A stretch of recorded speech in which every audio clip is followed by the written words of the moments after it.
So the next bit in our booklets is electricity. Now, the reason why I want to look at this topic is this time of year, we have so many amazing Christmas lights. Who had Christmas lights outside their house this year? Or someone who have seen Christmas lights on the street, someone else's house, right? There's loads of houses that have got Christmas lights and they look amazing. So we're going to learn a little bit about how circuits work. Right, so I need to make some space over here because I'm going to show you. I've got a big circuit set where I can build sound boxes and build lights. Wow. That's amazing. I have got a small circuit kit, which I'm going to be showing you in a little bit. But let's first of all have a look at some circuit symbols. So I've got some circuit equipment that I'm going to show you in a bit. So we have got a few different circuit symbols over here. We're going to try and figure out what these are. Okay, and I'm going to show you what they look like in real life. Now, in your booklets, I've given you 3 that we're going to fill in, but I've got a lot more over here. So let me just get all of these out here first. And some of them we don't need to know, but I'll still put them all out so we can have a look at them. Okay, right. There's loads over here. So we're going to start off with the first one. My first one is a cell. What do you think a cell is, guys? Any ideas? A battery. Oh, brilliant. Now, many people don't know this. So, Jacob, well done. A cell is a battery. Now, in everyday language, we call it battery. Now, scientifically, that's not correct. Okay. In the science world, a cell is one battery. So the symbol for one battery is this over here. So this you do have in your booklet. You've got 2 batteries. So 2 batteries are going to be this one over here. So one is a cell. When you have 2 of them, you have a battery. So this here is a battery. So in your booklets, you've got 2. So can I get you to draw this symbol over here with the line, thick bit? Then like you don't, this bit doesn't have to be dotted, but you can do it dotted if you want. But you basically need 2 of these next to each other. And that there is a battery. Okay. So draw that in, guys. So we actually destroy the scientific language because in everyday language, we call this a battery. This is not a battery. This is a cell. Big thin one. Okay. Line. Yeah. Now I've got a battery holder here and I'm going to be putting my batteries in here in a second. And I just realized I've only got one battery. Let me just grab the other one.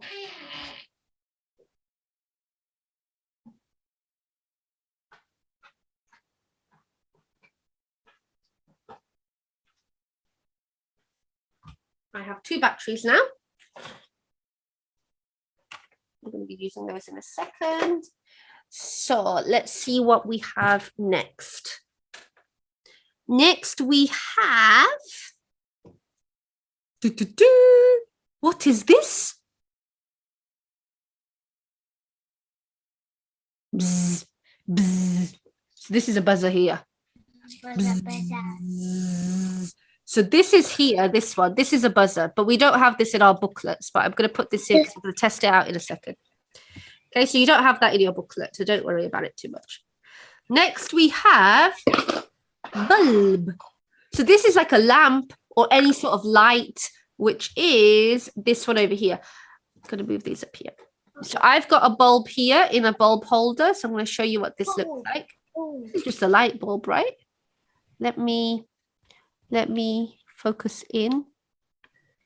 Now, can you see on this light? You probably can't see on this light bulb.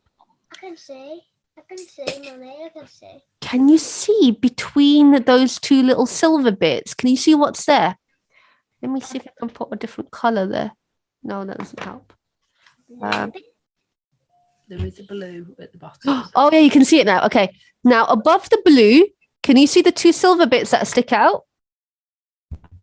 Well, Can you see what's in between the two silver bits? What is it? What is it, Bob? filament.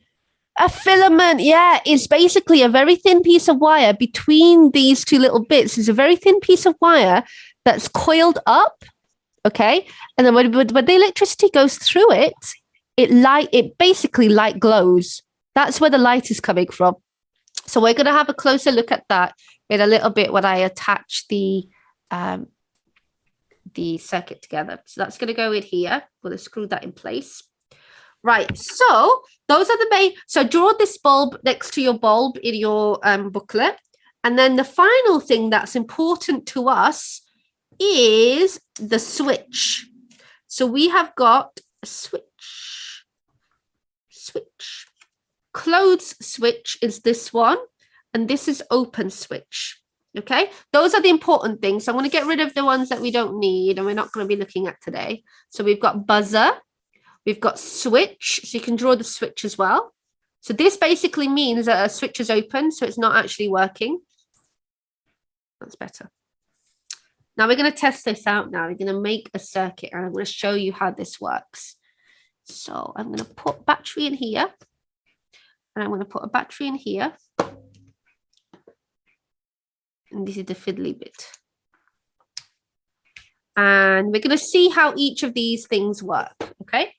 So first one, the other one that I might do is the motor. So this is the motor, which again, it's not in your booklet, but I've got a motor here. So I'm going to test it out in a second. This is a motor. Motor. What does a motor do? Go on, Hudayfa. Does it spin? It does spin. So I need something to spin. So I've got a little thing here that I'm going to use to spin. Right, so let me grab some wires, some crocodile wires. We're going to attach one wire over here. Okay, and then I'm going to attach the other wire to the other side of my light bulb. Now the light bulb, it has to touch the metal bit for it to work. Then I'm going to have this side of the battery over here. And then I'm going to touch the other side. Oh, can you see that? And I have made a circuit there.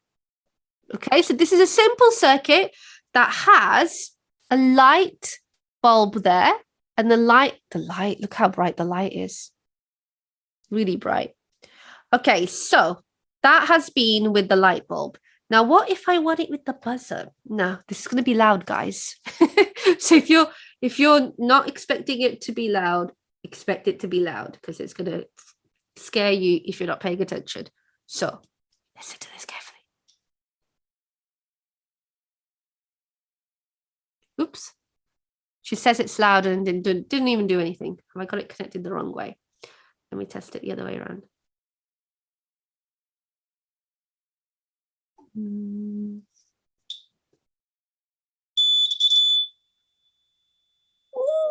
that's loud. So that's a buzzer. Just makes a buzzing sound. More like a screeching sound. Now, what do you think the motor is going to do, guys? The motor's going to spin. So I'm going to put this at the end of this so you can actually see it spinning. Otherwise, you won't see anything happening. So if I put it here. Ooh, that's going really, really, really quickly, right? Now, the lightings that you see during Christmas on Christmas trees are made by simple circuits like this. They're very simple circuits, okay? Now, we're going to talk about the difference between a series and a parallel circuit. I'm going to draw for you a series and parallel circuit, and I want you to copy these down. Okay, and we're going to use the circuit symbols. So a series circuit, so this one first is going to be, you're going to have a light bulb. So my light bulb symbol is this. And you're going to, we always use straight line for wires in science. And we're going to have a cell. So this here is a series circuit. This is the one that I made at the beginning. I showed you one light bulb, one cell. Okay. Now, a lot of Christmas lights. Go on, Hudayfa. Do we draw that in the series circuit box? Yes. Yeah. So a lot of Christmas lights are made in series circuits. A lot of lights are, there's loads of, so they'll put in another bulb over here, another bulb over here. And the older lights, when one bulb used to break, the entire Christmas lights would stop working because they're all connected. If a circuit breaks, nothing's going to work in the circuit. Okay. Now, parallel is slightly different. Now, if you have in your house, if you've got like a light in the living room, you've got a light in the kitchen. Now, what happens when you turn off the kitchen light? Does the living room light switch off as well? I just used one of the new robots, Echo, to turn off my big lights. But do they all switch off, or do only one of them switch off when you tell Echo to switch them off? That's what you ask. It depends what you ask. Yeah. Erin, well done. Well done, Erin. Looking good. Do you have a question? Let me have a closer look at your work. Hold on. I'm going to unshare my screen for a second. Wait. Hold on. I can have a closer look. We're going to make you into the spotlight for everyone. Oops, I made the wrong person into the spotlight. I like it. Look at that. That looks amazing. Well done. Excellent. Excellent. Right. Let's have a look at... let's have a look at everyone's. Everyone's showing theirs. So let's have a look at yours. That's looking amazing, guys. Well done. Let's look at Hudayfa's. Brilliant. Well done. Let's look at Jacob and Lily's. Excellent, guys. Oh, you're holding the wrong way, Lily. Brilliant. Let's look at, we've looked at Erin's already. Where's Bobby's? Let's have a look at Bobby's. Brilliant. Do Amrit and Pal want to show us? Excellent. Well done. I'm loving your light bulb there. Have we seen Lily's? I forgot who's we've seen now.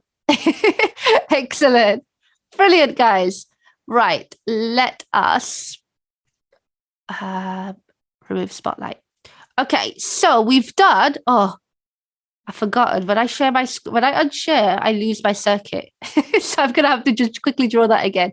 So for series circuit, we had a light bulb and we had one cell like this going all the way around.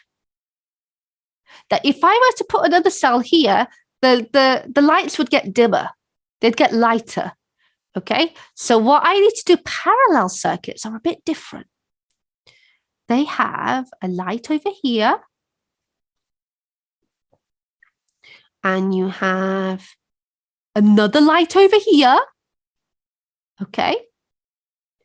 And your houses will use parallel circuits. Because what it means is you can choose which ones to switch on and which ones to switch off. It would be really bad if you only had a series circuit, because it means if you switch off one light, all the lights are going to switch off. If one bulb needs replacing, your entire house would switch off. So parallel circuits are a lot better because they allow you to just switch off one light bulb and it doesn't affect the other one. So do you want to draw your parallel circuits into your booklet? By the way, guys, while you guys are drawing, and I know Amrit and Pal have finished already. Well done, guys. I'm going to tell you a little bit about our February science show. Because February is going to be Valentine's, right? So we're going to be looking at the heart. And we're going to do a heart dissection. Well, Kunsia's going to do the heart dissection because I don't like that gory stuff, but I'll be talking about it. So you're looking forward to that, Kunsia? Yeah, hopefully that will be at the venue. Yes, hopefully, yeah. So you get to like smell the blood as well. No, it's going to be great. You're going to love it, guys. It's a really good workshop. We've done it loads of times, and you'll get to dress it up. really. She just wants to let me do it. You're gonna dress up as surgeons, so we'll do the full gear. You'll be in masks anyway, right? They'll be wearing face masks and gloves. So we'll be COVID safe. We'll be doubly safe for the workshop and COVID at the same time. But that will be fun. So that's going to be February half term. So we thought, seeing as it's Valentine's Day, we could do the whole thing about hearts. So it's going to be heart and blood that we're looking at for February half term. And then April, because it's Easter, one of the sessions we're going to look at eggs. So we're going to do lots of experiments with eggs. And then the other one is going to be about chocolate. Ooh. I want to figure out if we can do something edible experiment, because most of our experiments are not edible. So we're going to see whether we can do something with chocolate, which will be pretty cool to do. So yeah, lots of stuff coming up.